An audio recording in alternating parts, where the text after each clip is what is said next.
Well, welcome back, our esteemed viewers. We are back again with another episode of The Gambia We Want, with our guests here, the guest stars of the program, Mr. Larry Cisse and Mr. Mane. And they need no introduction, of course, but at least you send some greetings to the viewers, Mr. Cisse. Thank you very much, Lamino. Good morning, good afternoon, good evening to all the Eco TV viewers and listeners. We're glad to be back, and thank you for beaming us into your living rooms. Thank you very much, Mr. Cisse. Larry, Mr. Mane, Lamin. Yes, good morning, good afternoon, good evening to our Eco TV listeners, and of course UDP listeners from all around the world. We are happy to be back with you again, and thank you for being with us on this program as we discuss the main issues about the Gambia that we want. Thank you very much. Thank you very much, Mr. Mane. Thanks a lot. Today we are going to present about 4 topics, if possible. We'll try to squeeze them within the time limit. The first one is about the weaponization of institutions and policies that we're hearing these days so much about in some of the deliberations of our government. And then we'll talk about the car power areas debacle, and the Minister of Finance's, I will call it a bungled explanation about the whole issue. Then we have this issue on the cement shortage, we will want to discuss in the local languages, of course. Then finally we deal with the 5-point agenda. This time point number 4 on the document, which is public health, security, pandemic containment, and social protection. So we start with the weaponization of institutions. I start on my right. Mr. Cisse, what do you have to say about that? Thank you very much, Lamino. Excuse me. It's important for us to put a context in this particular topic. Okay. I think the heading is very clear. Weaponizing of state institutions and state policies against opponents. Given the events of last week, the arrest and detention of our colleague, lawyer Bori Ture, ostensibly because he said something which was improper under the law. Allegedly. Allegedly, yes. Allegedly against the law. We thought about this thing and concluded that maybe we need to compare what lawyer Bori Ture has said to what President Barrow has said in his summer meeting, where he told his supporters that go and do whatever you want to do. You are our supporters, and we will support you, we will back you. Okay. We are the people in power. Yeah. President Barrow said that in a meeting in Soma, very openly, emboldening and empowering his supporters and followers to literally do what they want to do because they are the party in government. And then Demba Sabali made a comment in Sandu during this Meet the People store. And what was the comment? The comment was that we are prepared to shed blood to make sure that Barrow remains in power. We are prepared to shed blood to make sure that Barrow remains in power. He's also inciting violence on their opponents. And he also said, those of you across the border who are Gambians, you want to come and vote, come, we'll register you and we'll see who will prevent you from voting. And then Ahmad Ba made a comment in the Meet the People store in Sarangai, where he says this election or 2026 election, lu nekk la ñu jaral election o ñi nga jarta ñe kuo belela. And then you compare that to Boris' statement in a meeting in Jambanjeli, where he says we will not allow them to steal our election. And in Mandinka, if you know Mandinka, it is a common cliche to say Mobama Futu Moti. And I think that's where they went overboard. And in the Bundu meeting, Ibrahim Silla and Maifati called for the arrest of Boriture. In fact, Ibrahim Silla addressed the Inspector General of Police directly. So no solidarity amongst lawyers these days. No, it's not. That's not even the issue. The issue is Ibrahim Silla was our comrade in the struggle. And for a comrade to branch out and go and join NPP, that's fine, that's his choice. But for that same comrade to come out and ask the Inspector General of Police to arrest a former colleague of his, for me, that is the height of hypocrisy and for lack of a better description, betrayal of trust, betrayal of the struggle itself. Yeah. So these issues, these occurrences combined, led to Boris' arrest. Now, weaponization does not stop at Ibrahim Silla calling the Inspector General to arrest. Weaponization goes to the issue of how state policy is crafted and how that policy is implemented. Yeah, this is a playbook from Yahya Jammeh's playbook, by the way. If you are not with me, you are against me. And so policies are designed to punish people who are not supporting the ruling party. And development decisions, development location decisions are taken strictly within the context of that policy framework. And then institutions, we're just talking about the police. There is a lot of mistrust among Gambians on the judiciary. I think in all cases there are some very good professional policemen and women who are not involved in what the police is doing. By the same token, there is a lot of people in the judiciary who are not part of what is going on in the judiciary in terms of the dwindling of public trust in the institution. So we are saying this government has institutionalized, weaponized policies, and it has weaponized institutions also. Now, what will we do differently?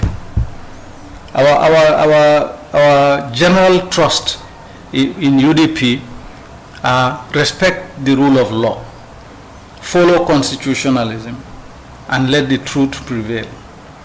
Nobody is going to use institutions and policies against Gambians simply because they did not support us. And that will be the major difference between us and them. Now, the reason why I said this is directly from the playbook of Yahya Jammeh. I remember Kudang one time Yahya Jammeh came for a meeting. They refused to host him. They didn't even provide chairs for him to sit. He sat on the concrete slab at the market. And he was fuming. That's that. And he says in Mandinka, Billahi wallahi tallahi kudam kol hanna machote jolon naja.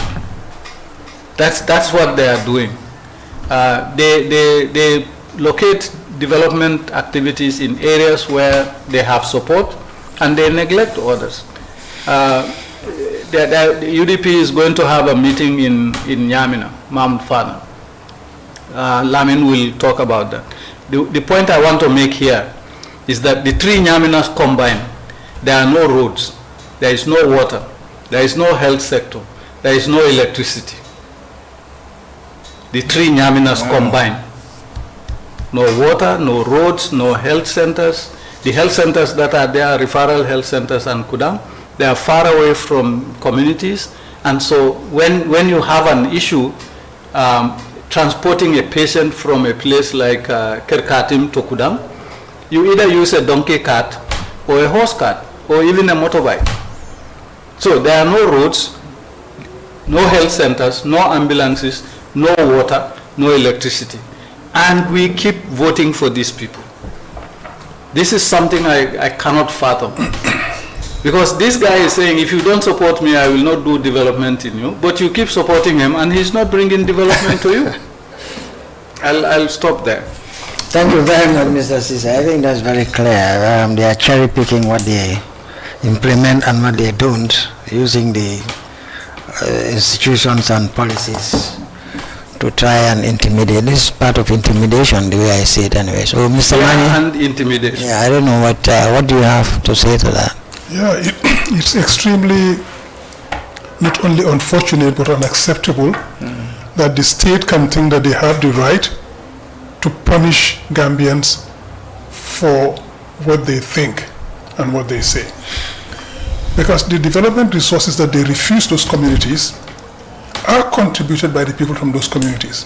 From their taxes. Larry just talked about the 3 Nyaminas. The 3 Nyaminas are Gambians. They pay their taxes like every Gambian. Why should they be refused development because simply somebody at State House or in some ministry decides that they do not have right to development because they don't support the president? That is unacceptable.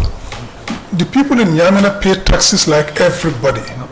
They pay rates like everybody. So they are entitled to development outcomes for this within this country. And when you start institutionalizing corruption and state capture, and you weaponize the institutions and policies against the Gambian people, that is what we get. Selective justice, selective policing, selective legislation. I listened to and read the statement from the Supreme Court about the Auditor General and that his case was admissible in court. I applauded. But how come is the same Supreme Court that refused Bakari Jammeh, who was the governor of the central bank, under similar circumstances, identical I would say. They threw out his case. Inconsistency? Exactly, the inconsistency. And weaponizing. Because that one probably didn't belong to the right group of people around the president or didn't have support, etc. Why do you refuse Bakari Jammeh what you allow for Motsise? Motsise was given his right because he was entitled to that claim. He was entitled to that case. He had capacity, he had everything, so it was entitlement that was observed and preserved under the law, which I applaud. But why didn't they do the same thing for Bakari Jammeh? Bakari Jammeh was governor of Central Bank, and he was removed under identical conditions. And he also went to court, and his case was thrown out. No compensation, nothing. He had security of tenure like Motsise, but his was thrown out. How does the Supreme Court explain that? The police. How do we allow ordinary citizens, I don't care whether you're a minister or not, you are not a law enforcement officer, you are not a judicial officer, how do we allow those people to go out there in public and demand, not even request, demand the arrest of a citizen, and the police obliges? Every single time these people have been arrested in this country for political motives, etc., it is because somebody in NPP or somebody in the government takes it upon him or herself to go out and say, you must arrest ABC. Yeah. And the police obliges and they arrest them. The police are supposed to be taking orders from those people. The police is supposed to be enforcing the laws of the country. Why did they take orders from those people? Why did they take it upon themselves? The Inspector General of Police said, no more insults in this country. Anybody who does, let anybody try you and you will see. He said that in public. Why didn't he go after the Mbasabali when he threatened violence? He didn't say violence, he threatened violence, which is far more serious. Why didn't he go after Ahmad Ba when he said they're prepared to do anything? And we say prepared to do anything that includes murder. And they didn't go after him. Nobody even as much as cautioned him, let alone calling him for questioning. Why didn't they talk to Barrow?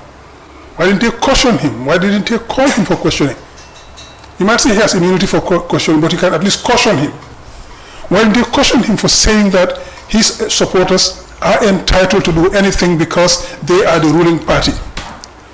And by saying that, You send the wrong signal to even the security forces. You have sycophants when they are who think that they want to please the president, and whatever they do, they will get away with it and they can go and do the wrong things. That's why we had those guys, PIU guys, went to Mr. Dabo's house. So enthusiastic about it. And threw tear gas into the house, and they were beating their chest about it. They were bragging. Yeah, they were bragging about... No, some kind of sadistic behavior. Exactly. Really, indeed. So how do those things happen in this country? Why do they happen? Why does the police play along with those things? They are weaponizing the police. And they must understand that. We saw the TRRC here. People have been brought before the TRRC and humiliated for their wrongdoing in the past. Is that the same situation they want to put themselves in? Because these things at one point or another will go to before a commission here. In our case, it will be a judicial commission. And you will have to go and testify and explain why you did those things. Why? What's the difference between judicial commission and... The judicial commission, their decisions are enforceable immediately. Only because I'm thinking in terms of what's happening in Senegal. They don't have all this commission. They just take it there for investigation and that's it. Right. They have to waste time on some of all these procedures. Right. The judiciary has set up branches which are specialized for investigating these sort of issues.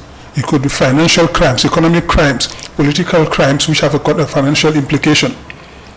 Money laundering, illegal money transfers and legal transactions.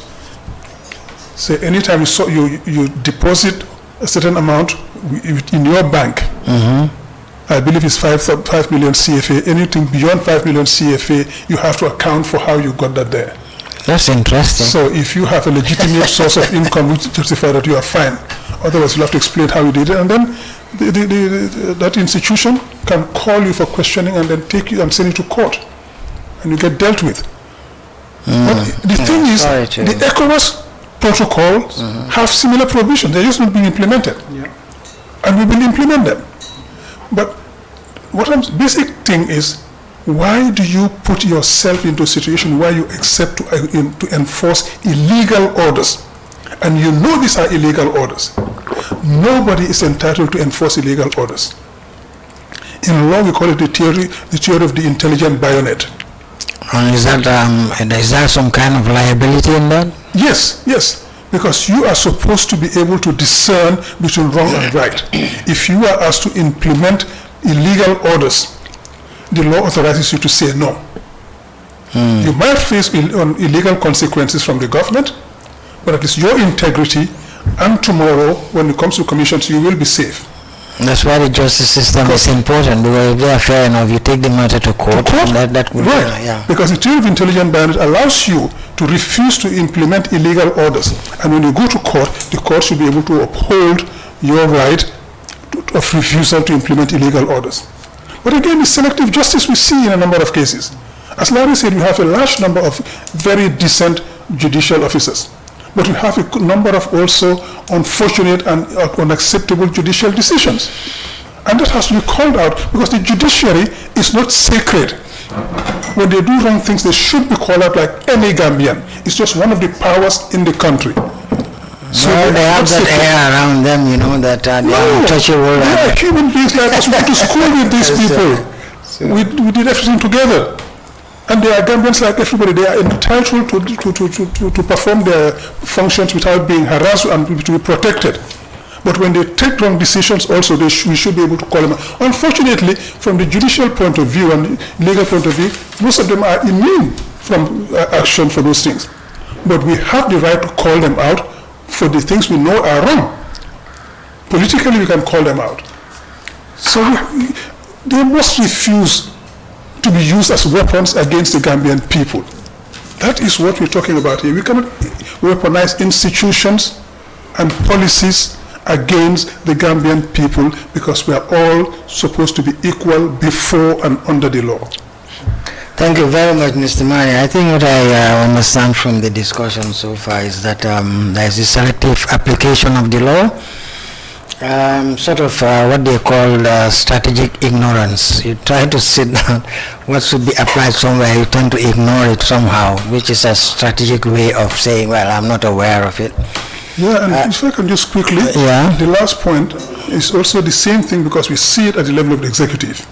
We see it at the level as the police and all the people, institutions around the police, the law enforcement agencies. We see it with the judiciary, but we also see it with the legislative, parliament.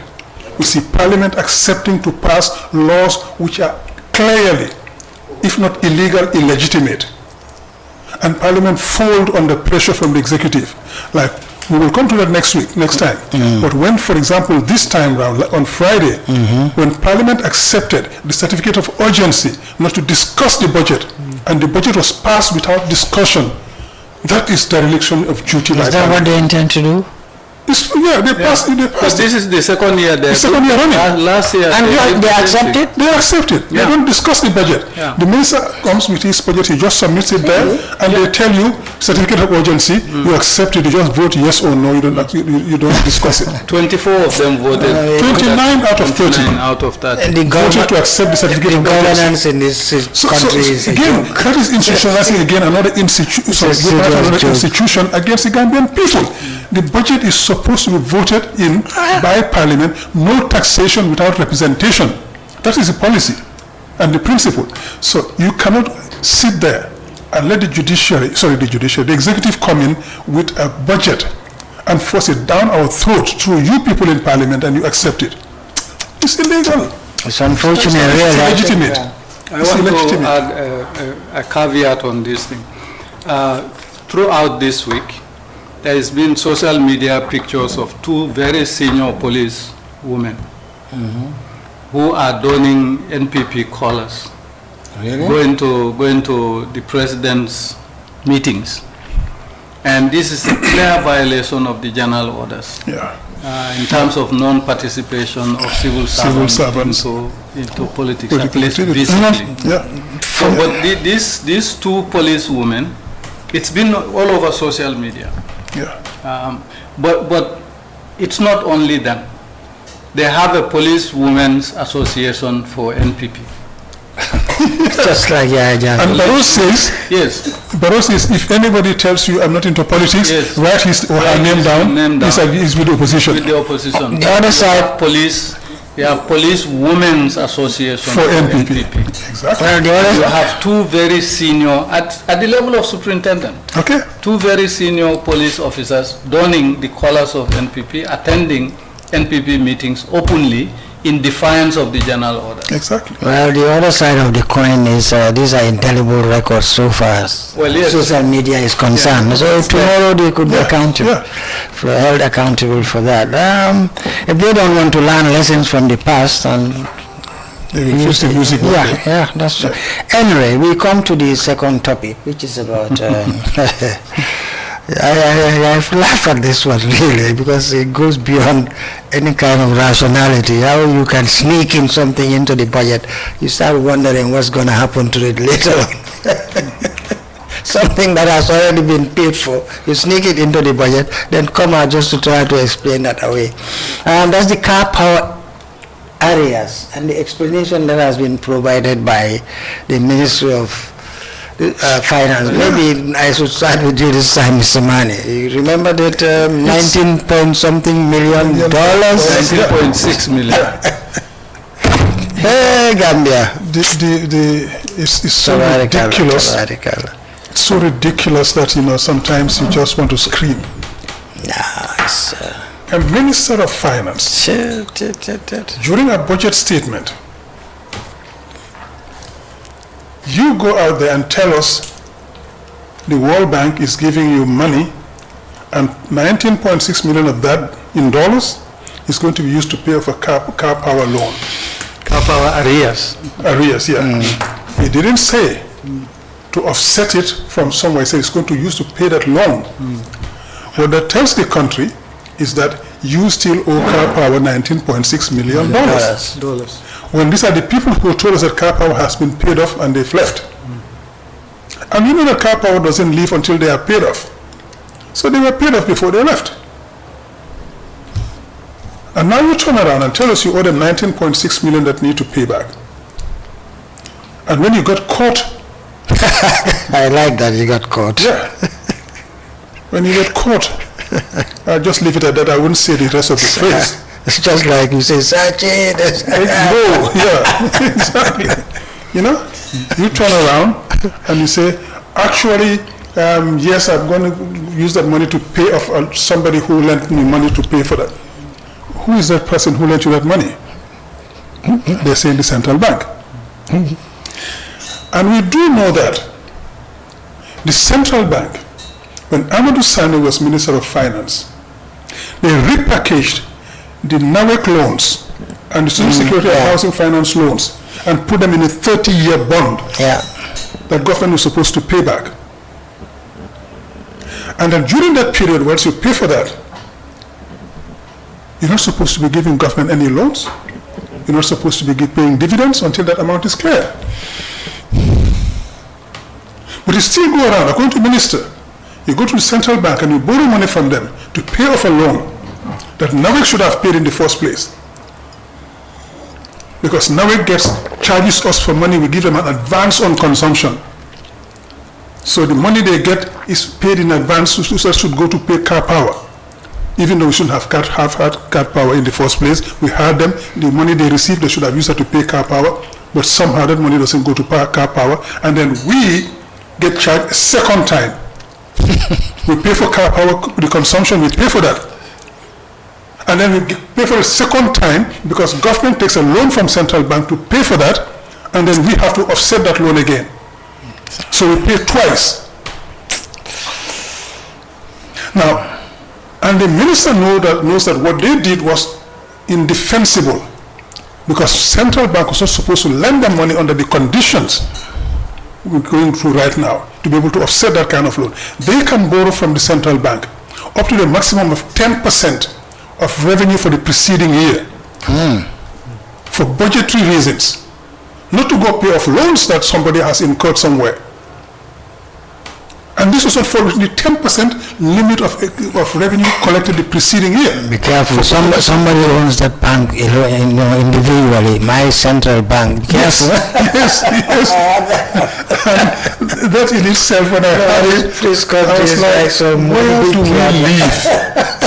where do we live? My central bank. And that gentleman has the gumption to say so arrogantly, you not happen in my central bank. So unprofessional. Central bank doesn't belong to you. Sometimes I wonder Gambian people. The kind of qualification. But they get carried away. What does he think? That's what impunity does to people. That's what impunity does to people. You get to a point you think that you own the country.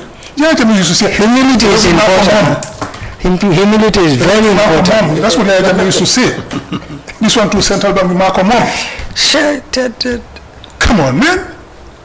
But this is where we get to.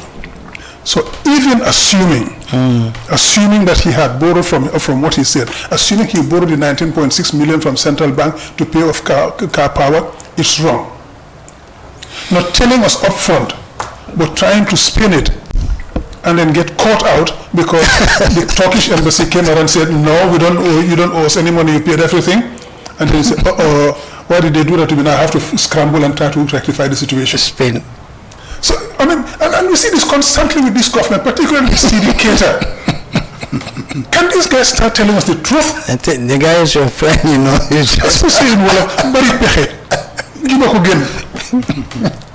Stop telling us stories and tell us the truth.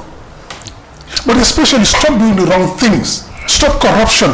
Stop mismanagement and embezzlement of our resources. It's almost coming to be a labor time. You know, they do these things. I think, especially to a point, we just get tired and just throw up our hands. You know, okay, I'm tired. I can't follow up anymore. No, we will not be tired. Now, when he starts talking, you say lip. If he starts, you say lip. Yeah, exactly. There are a number of people in this government. That's what happens. When I was sitting there with some friends, and one of the ministers was talking, and this guy started rolling his eyes, like, okay, yeah, there they go again, there they go again. Spinning every time, not telling the truth, and just telling us what they like. Do they think we're so stupid that we don't understand these things? Do they think that we cannot follow this and then do it for ourselves and see the difference? Do they think that we don't know the rules in this country, that we'll just, come on. What has happened to our sense of decency? What has happened to our sense of decorum in this country? When ministers can sit there and look at you in the face and tell you mistruths, that is unfortunate for this country. But that's where we are. Yeah. And that is why we need to get rid of this government on the 5th of December 2025, 26 rather. So, come on, it's overdue. Thank you very much, Mr. Mane. Mr. Sise, you've had this label thing and said, so what do you have about that? I'll just add one or two things to what Lamin has said, so in the interest of time. Yeah. You know, when this thing broke out, three things are fundamental as far as I'm concerned. One of them was for the minister to have the audacity to stand on the floor of Parliament and misinform Parliament about the details of this $19.6 million that they allegedly owe Car Power. That's one. The second one is the manner in which the Turkish embassy reacted. I mean, diplomatically, it's unprecedented. Yeah. There are well-established diplomatic channels for the Turkish embassy to use to debunk what he has said. But because he said it on the floor of Parliament, they felt it necessary to give a public response. And I applaud them for that. And I applaud them. Yeah. If all the embassies and IMF, World Bank behave like that, we'll be caught on dry with corruption in exactly. this country. Exactly. So I applaud the Turkish embassy for the decision that they had taken and clarifying this. And then the third one, when he starts backpedaling, because there was a lot of flag on social media, and I have to say this, I think Fatun Network did fantastic to report this case, because the Turkish embassy released their statement through her. Okay. And I think at one time she was also spokesperson for Car Power. Okay. So she is in the loop on some of these things. Now, they channeled it through her, and I saw she was commenting that the Minister of Finance is deleting comments that are adverse to what is written. They leave comments that are favorable to them and are deleting comments that are, and then he starts backpedaling to say, oh no, but we have already paid for this. It's a question of repaying the government on it. And the fourth one is the governor of the central bank, the Minister of Finance, sits in a corner, they sign an MOU on this 19.6 million. It's unprecedented that two senior government officials can sit and commit almost $20 million on us taxpayers without taking it through the normal approval process. What is the approval process? Cabinet, legislature, and then it is done. Like Lamin says, the central bank can offer help to bail out the government in certain cases, but this is not an area. This was paid for. What they were going to use the 19.6 million. That's the question now. They haven't told us that. Let's see if we will eventually get there. That's the issue now, because if that had been paid in there, in fact, I'm not even sure whether it wouldn't be paid in anyway. Especially when you have a budget that has not been tabled before the... I mean, two gentlemen sit in a corner, like the Americans would say, they smoke a pipe or a cigar and decide, we'll take 19 million and this is how we are going to do it. And they have the audacity to release the MOU. I was just looking at my thing. Because it was leaked, now it is in the public domain. They released it on their platform. and they released it before under the guise of, we are transparent and accountable. Your hand has been forced. Yes. That is the thing. Yes, your hand has been forced. Like the Americans would say, you got caught with your pants down. Yeah.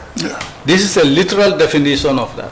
That's what I was going to say, but that is the reality. Well, he was caught with his pants down. And there is nowhere to hide. Now you have to keep backpedaling. And this is why last week I said, these guys, they deflect. They attack.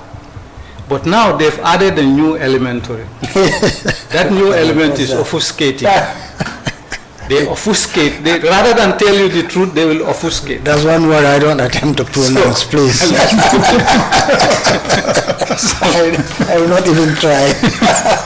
I'm lisping all over the place. So. Anyway, that's interesting. It's quite interesting analysis of the issues. But you know, look, sometimes at one time we'll all sit down and fold our arms like in a theater and watch the show, because the way things are going. But that's what they want. They want us to be tired of following them. But the point is, look, let's be honest. The way they are going is not sustainable. It's not sustainable. Let's say everybody sits down and watch. It's not sustainable. It's not possible.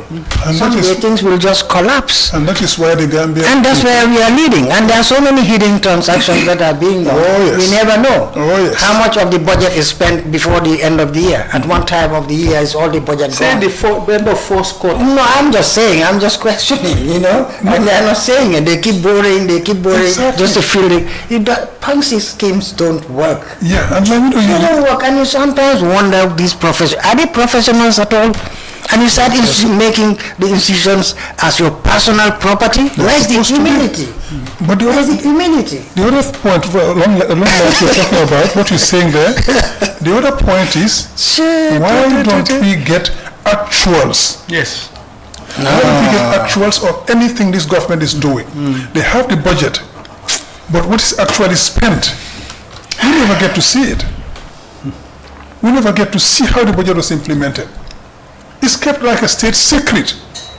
It is a state we don't get to see how much the government, the president used on his campaign, the people tour.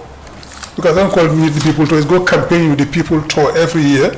So it's a disguised political campaign every year that we pay for from our tax dollars. We never get to see the actuals. Sometimes it goes to Parliament. Parliament sees it sometimes. But they never even release it. But why is that hidden? Why don't we get to see those things? Why don't we get to see the actual expenditure at the end of the budget year for all of these ministries and institutions? Why? We're entitled to it. It's our money they're spending. So we should be seeing that. Lamin, why are they not giving us the actuals on the loans? Because last week I said I went to their records and I saw this loan cap. For the first time, they agreed that it's not 110 billion, it's 129 billion. But even that... Anytime you expose things, they come back to say, yeah, that's the right even that, it's up to the middle of 2024. So from the 6 months of 2024 to now, the loans that they have contracted are underreported. Seriously? And my estimate is, it's around 18.8, 18.9 billion dollars. It's interesting how the money from August last year to now. Yeah. I can imagine being 18.8 billion, which takes it to almost 150 billion we are talking about. Yeah. And that also include the contingent liabilities and the hidden debt. Yes. So what we're going to find in January 2027 is scary. It will actually be around 200 billion. Minimum. You know, if I were in their shoes, it would be like creative mismanagement of resources, because I wouldn't be sleeping. I'll be sitting there just trying to creatively find a way. Yeah, just like creative accounting. I'm telling you, it's creative mismanagement of resources. Well, I suppose they should be given some kind of recognition for that anyway. Yeah. Anyway, let's move to another topic. This time I would like us to discuss this in the local language, which is about this cement shortage. In fact, I don't call it cement shortage. It's about institutionalizing monopoly. I've never seen it anywhere in a government. They've given a monopoly to one supplier. Because normally in other countries, there is no company that can control more than 30% of that market. Beyond that is considered a monopoly. But now you give it to anybody, and these are the consequences of that. because we've been talking about this for a long time. Yes, it encourages shortages, inflation, inefficiency, distribution system, corruption, a lot of things. Talk about retarding people. Exactly. Activities. So, and you still insist. Yalo menkande jakare jing mansa kundala kuoto. Kajelo kubita moli diama la bukata manyama, and you don't want to change. But you can't buy all from Bole Kalamba. Left on a menkaja side, what in cement quote. What cement woman now? And the interesting thing is, they always blame the weather. I remember the first time, cement kulo man no weather le ya muta dulato. Bari nyisilo, yalo nyisilo emeko. Iko cemento ke kulu menko. Warta bakela. Always. Channel on kulu kadu men. So size is not 6 point something meters lem. Yeah. In terms of the depth, it only kulunganati 13. So I man do know. Okay. So they didn't know that before. They didn't know that before. So I know that you only blame. No, but we don't blame. That's incompetence for me, as far as I'm concerned, because it's part of the management structure. Puri mira will be advance. It seems it's a common, it's a tradition now, whether public space or private, you find a way of explaining your things. No, but in this monopoly ko, mol nyanta murla baroy men. Akoni UDP ka kana fem ke. Yes, I remember. So ngai kana monopoly di mol, ay monopoly di mo kilin andum de alon na monopoly di men na So, you have it's Lamin's baby. Yeah, local language. It's both Mandinka and Wollof if possible. This is from the Senegalese customs. Senegal la custom lady. By the way, now in Senegal, I told you the price will be legend. No,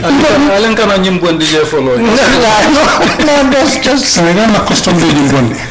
From the 1st of December, January till the follow. Kata December till Tansaba Nkili. 2023 Sango Bay. Lum for Labang. Cement we wafi Gambia jang. And do Ghana Senegal company Sabale Bije. Sahel Cement Bije. Soko Sim Bije. Dangote Bije. okay.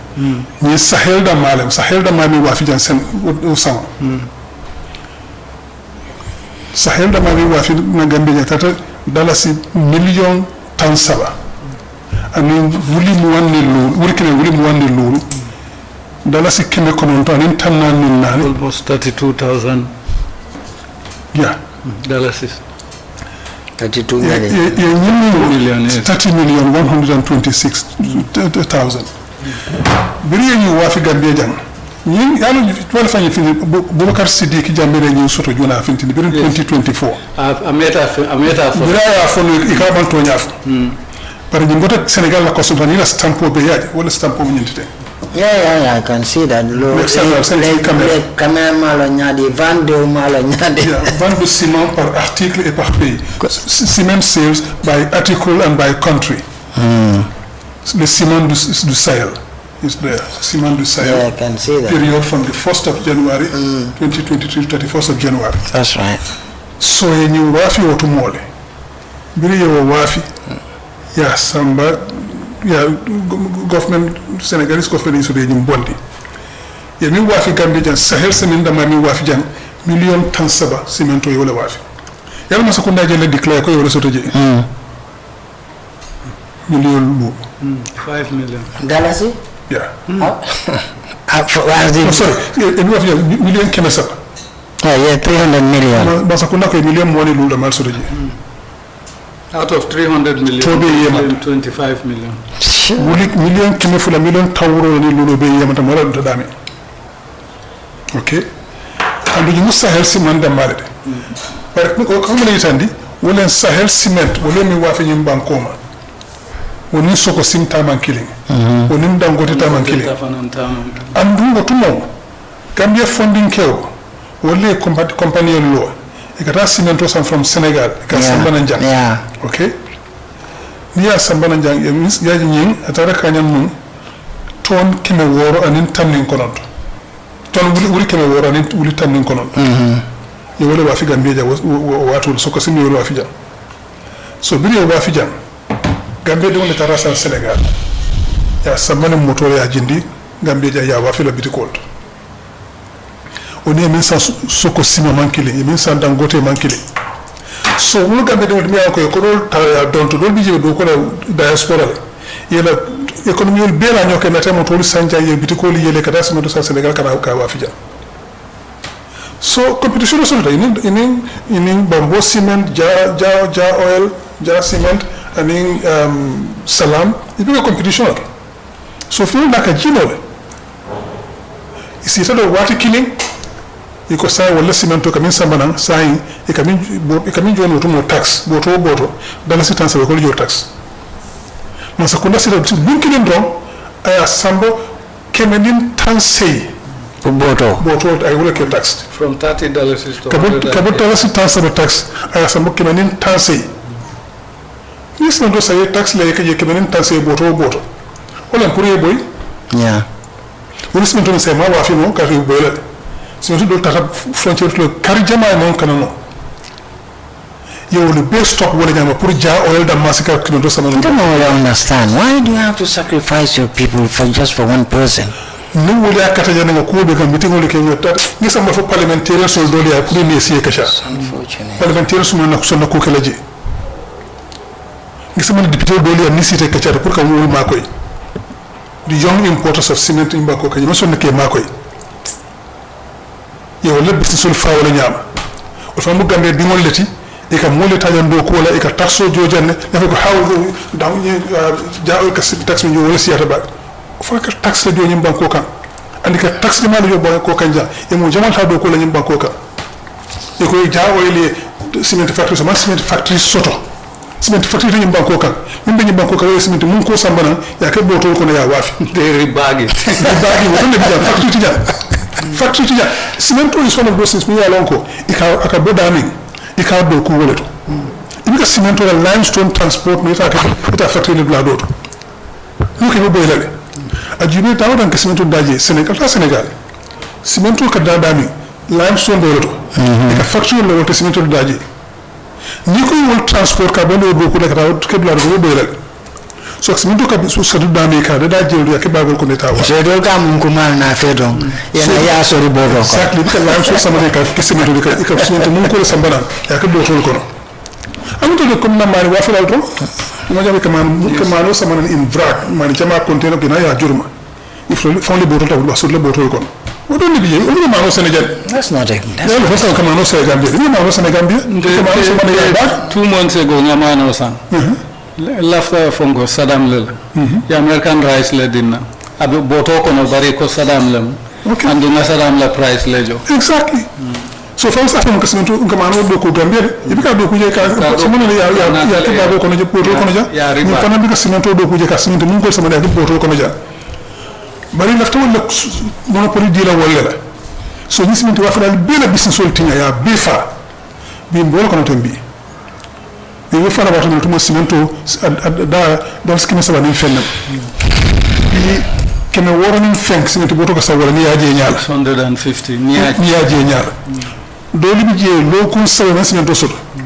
ndega do ko so ko simento boto fla mo so ko mom yus no folo na di ni do na ko ni on ko do ko la simento so no la so ta ba kili na kay isika yesam ko ni am ka ko ni lo ko fla simento na boto flo to ma yus no ay isika yesam wala ngaro ko simento ka sul mume ka fam so ni ko ni ka ni bran ka simento samana no han kabi Senegal ben ba ko to ja oil photo wala kala yin tankal le tata Senegal tas min de sananje yana ya ba jan mo wati kabi do mo le tas min to sam Gambia na wa fi jan Senegal na wa fi jan de no simento de mankila data sellata ba ni ko monopoly bi mo min de tabi wala kala wati min de ni fa wasi kenno le ko so le simento ya tardendi simento manki pour ça ba ka fu they never know ko monopoly ka wala they never know monopoly ka wonake ni ñu dolu yi ak fo na tumo dumping wala yef i kamen sa ya wa fi perte ya wa fi hande boy laje pour ñu dol mi ka wa fi ko ci boy ni nga ko Sénégal ta sa Sénégal ta wa fi dans le biyan ko na jité boy la mais ci la sam iti sam warté ya wa fi da yefer la pour wala boy ni boy ta pour sa de mal marché ya fa le dumping de na fi ina selendi wala yeb ma sa ko day lekan e ñu dolu bay ya be ditele monopoly soto min diate yewge ko ha nga kere pour sinto dai so old fashioned for monopoly in our economy. Ni ka monopoly ke ko te competition ke ka bondire. jamal na ka fa ni market 25 to 30% ni soto do ka stop yes ka break anti trust yes so wajana biska na di mo kilo to da mo sa funda kini wala ti sita jannu e million tallu do million tallu do ton adeba badaya ya di ni sem amiru jala man sengal ba ko man sengal be bal ko do ya di amiru jala e ko le sa jono ko fara la ban tanyadi e ko ba no daji tara banji ko do kata nyaadi le ko ya sendi le ina fa sai kai do sai do men tuta je mo mawlo kan do fa yo ko ya be sendi to ba na fa ko akara nyaanal do amanya na kelaw nya so wala be nyimba ko kamari man sakunda man kambe de ko khati man mo khati ida malam anira business partner mila ko si ko wala kala campagne finance wala ko do dila e pata ko beke hey ni mo ko sika jira pour campagne wala ya carte sang ni campagne banta ak ko so la nyaado la nyama ibe ina bitele ya bula bula min data ay okay ay kambe do fa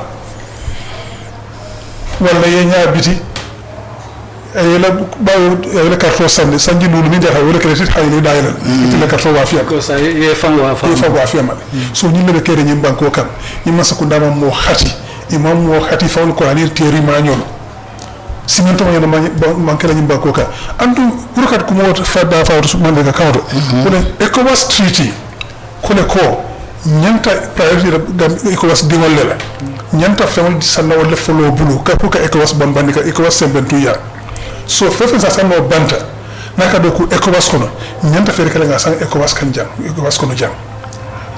In other words, we should buy from Senegal rather than importing from so other. ECOWAS Senegal de ECOWAS jande si yolle mum baadi wala ninga ko do soto nga fewol sa wolu bulu wala na fam bi jabi jiran fanan kan ECOWAS jam ka to fefe wa ko ECOWAS tax le jo Quickly in Wollof.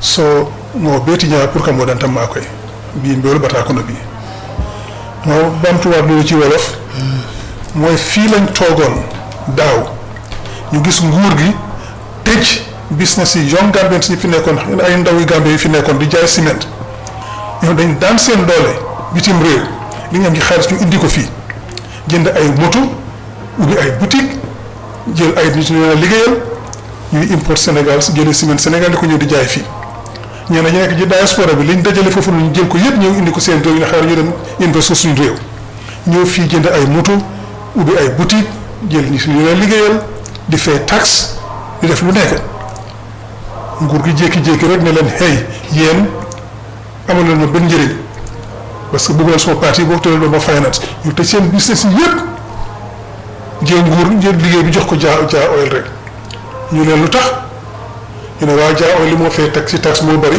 ñii dañoo fay tax comme jaa oil ñi ay doomu réew lañ jël ñu leen liggéeyal fii lañ seen liggéey yëpp si leen ak tool te ñii moto ñoo jël di dem jëndi ciment Sénégal kuy dem dina jënd lu néew nañ jënd ñetti téeméeri litre yi essence Gambia fii pour dem Sénégal jël essence indi ko loolu rek bokku ci tax ñoo fay ci ciment bi ñi leen fii liggéey di daan seen doole ngeen li seen business pour dooleel jaa oil ñu leen du yoon du dëgg du yoon ñooñu jël nañ ñu ne xam ndaw yoonu yenn sax yóbbu leen ñoom gay ak seen ñu ànd ak ñoom jël leen yóbbu leen ci ay député ñu toog a ñoom waxtaan pour ñu jàppale leen xeexal leen parlement pour loolu bañ a am. defuñ ko amut defuñ ko xale yi yàq nañ seen business dañ leen seen boutique dañ leen seen business ñuy daanu yi nga xam ne dañ jël bor ci banque yi pour ñu am fay bor yi te seen business bi daanu na. ñi nga xam dañ jógee bitim réew diaspora indi seen xaalis bi fii pour liggéey yàq nañ seen business yàq seen xaalis parce que nguur gi dafay teyteelu rek am naa doon li ma neex ma def te ñu ci coono bi lañ nekk léegi nii because kenn du jël mën a ko léegi joxu kenn su fi mu nekk gars yi ñëpp a ngi sonn ci réew mi coono baa ngi fi ñetti semaine a ngi ni ciment amut pour daaneel rek bu loolu doon xew ciment ñetti téeméer ak lu xamul lu mu ëppee ñetti téeméer bëriwutoon lañ daan jëndee saako ciment tey li ñoo jëndee saako ciment soo ko gisee ëpp na juróom benn téeméer pour dooleel kenn rek du yoon du dëgg du yoon nguur gi dafa jublan jalgati nañ loi bu nekk ci réew mi daf lañ lu leen neex moo tax 2026 ku nekk na wax xam fan la sa teraanga féetoo fan la sa jàmm féetoo mooy génn fi nguur gu bon bii teg fi nguur yoo xam ne mooy toppatoo doomi réew sàmm seen ak seen yelleef ku nekk nga yelloo ci réew mi.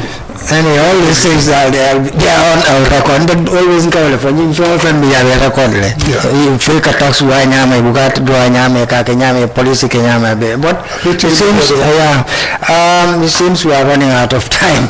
Really. But we can start talking about the 5-point agenda on the public health, security, pandemic containment, and social protection. We have about five minutes or so. I don't know. We'll try and manage. Wow. Yeah, I didn't realize really. So. Well, I've been nudging you to say. Yeah, I have it wrongly. Anyway, for the public health, security, preventing pandemic containment, and social protection. When we were crafting the manifesto, we had just gotten out of this pandemic, COVID-19, and based on the experiences we saw in the country, in terms of the country's inability to respond to pandemics and epidemics, and our almost total reliance on Senegal for support to deal with the pandemic, we thought public health should be a security issue.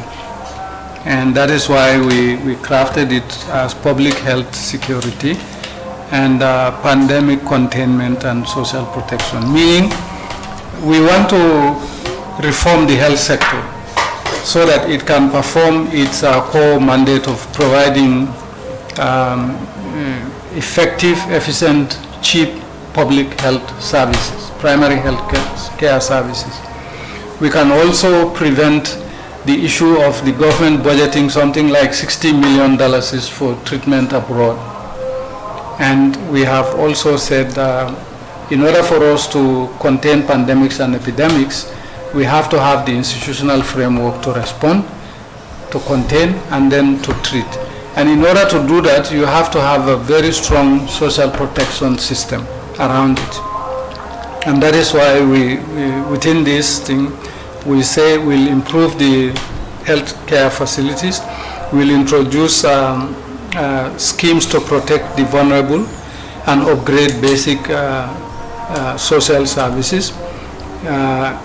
One of the things that they have borrowed from us very early on is the issue of the insurance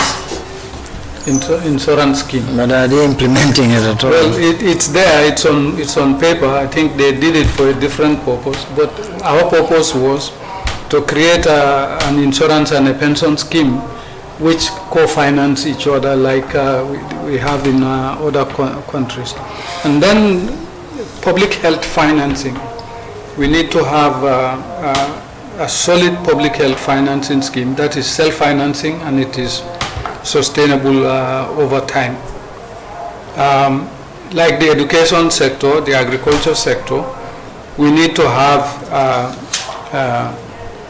a rational staffing of all health facilities and accommodating all healthcare workers wherever they may be in ways that support the healthcare improvement scheme. But more importantly, at the time also, a lot of, in the news, a lot of women and children are dying. Maternal health and the neonatal childhood morbidity were very high, are still very high. And we thought we should try to rationalize that by instituting reforms for the health sector. And then already the private sector is active in the health sector, but they are overly expensive. Most ordinary people cannot afford this private sector health facilities. So we want to rationalize that and say we need to make healthcare affordable to everybody. And then, of course, the pandemic containment strategy that I talk about. Okay. We'll cap off things for this. Just a, I think so. A synopsis of being told that we're running out of time now. Yeah. I think, okay, thank you very much. We don't seem to have much time now. We've just run out of time. But what we can do, these are interesting topics that we can deal with continuously. So maybe if we come back again before the end of the year, we'll come back to them. Yeah, we'll come back to them. Even agriculture is one important aspect that we'll we can do all of them until election time. Yeah. So we'll come back to them, and in fact, the end of year program would be about the budget. I hope you'll all be prepared for that. Yeah. So I want to thank you very much once more, Mr. Cisse, Larry, and Mr. Ramin Mani for the very good presentation, which are always factual as usual. I'm sure they'll always be wondering where you get your facts from. As you say, you data mining all the place. Yeah. I know. You don't have to choose. I think everything is becoming very theatrical, lack of humility, personalizing institutions, so many things happening in this country. Your backs are against the wall. When your back is against the wall, that's how you... As I say, it's not sustainable. These things are on record. They will always surface one day, whether for the private sector, whether for the public sector, they're always there, whether you're paying the taxes and whatnot. So I want to thank everybody once more. We are entering the festive season of Christmas, and we look forward to a very joyous the nationwide tour. Yeah, and also, and Mr. Mane will talk about that later after the program on this. Nationwide tour, and inform everybody what's happening. Right. The party leader is going around for a nationwide tour, so you may be able to discuss that later on and give us the schedule. So thank you very much, our esteemed viewers, once more, and we hope to see you again. Thank you.